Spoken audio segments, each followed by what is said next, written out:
ಇದೆಲ್ಲ ಶುರುವಾಗಿದ್ದು ನನ್ನ ಮತ್ತೆ ಮನೋ ದೋಸ್ತಿಗೆ. ನಾನು ಜಿ ವಾಹಿನಿಯ ಶೋನಲ್ಲಿ ಇವನ ನಟನೆನ ನೋಡಿದ್ದೆ.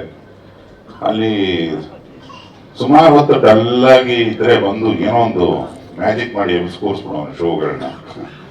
ಅವತ್ತಿಂದ ಅವನಿಗೊಂದು ಮಾತು ಹೇಳಿದ್ದೀನಿ, ಸಿನಿಮಾ ಬಾಡಿ ಕಣ ನೀನು, ತುಂಬಾ ಅಂದ್ರೆ ತುಂಬಾ ಲೋಕಲ್ ಘಮ ಇದೆ, ಒಂದು ಘಮಲಿದೆ ನಿನ್ನಲ್ಲಿ, ತುಂಬಾ ರೂರಲ್ ಆದಂಥದ್ದು ಏನೋ ಒಂದು ಹ್ಯೂಮರ್ ಇದೆ ನಿನ್ನ ದನಿ, ನಿನ್ನ ಆಕಾರ.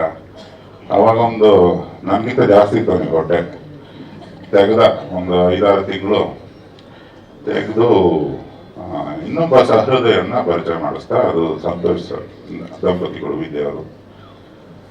ಇವರು ಎಂಥ ಸಜ್ಜನರು ಅಂದ್ರೆ, ಈ ಟೀಮಿಗೆ ಕರೆಕ್ಟ್ ಆಗಿ ಒಬ್ಬ ಸಂಗೀತ ನಿರ್ದೇಶಕ ಬೇಕಂದ್ರೆ ನಾನು ಕಂಡ ಅತ್ಯಂತ ಸಜ್ಜನರಲ್ಲಿ ಒಬ್ಬರನ್ನೇ ಕೊಡಿಸ್ಬೇಕು ಇವರಿಗೆ ಅಂತ ಮನೋಜ್ ಸರ್ ಹತ್ರ ಹೋದೆ.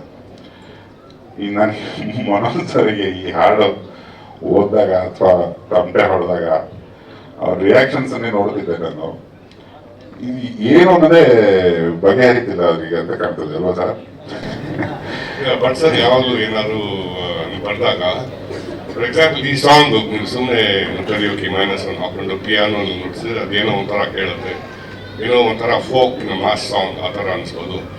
ಬಟ್ ಸರ್, ಯಾವಾಗಲೂ ಇದು ಯಾವಾಗಲೂ ಆಗುತ್ತೆ, ಸಾಹಿತ್ಯ ಬರೆದ ಮೇಲೆ ಆ ಸಾಂಗ್ ಇನ್ನೊಂದು ಫ್ಲೇವರೇ ಹೊರಟೋಗ್ಬಿಡುತ್ತೆ, ಅದು ಇನ್ನೊಂದು ಡೈಮೆನ್ಷನ್ ತೊಗೊಂಡ್ಬಿಡುತ್ತೆ. ಇದಕ್ಕೂ ಹಂಗೇನೆ ಆಯಿತು.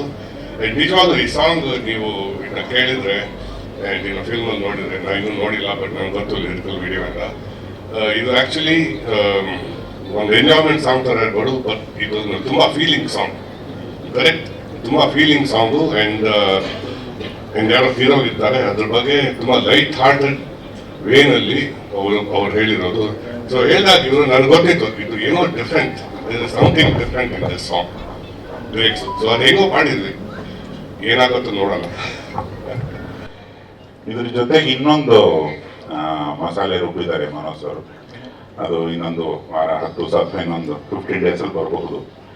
ನಾನು ವನಮೂರ್ತಿ ಅವರನ್ನ ಈ ಟೋಟಲ್ ಅವರ ಮ್ಯೂಸಿಕಲ್ ಜರ್ನಿನ ಹತ್ತಿರದಿಂದ ನೋಡಿದವನು. ನಾವೆಲ್ಲ ಒಟ್ಟಿಗೆ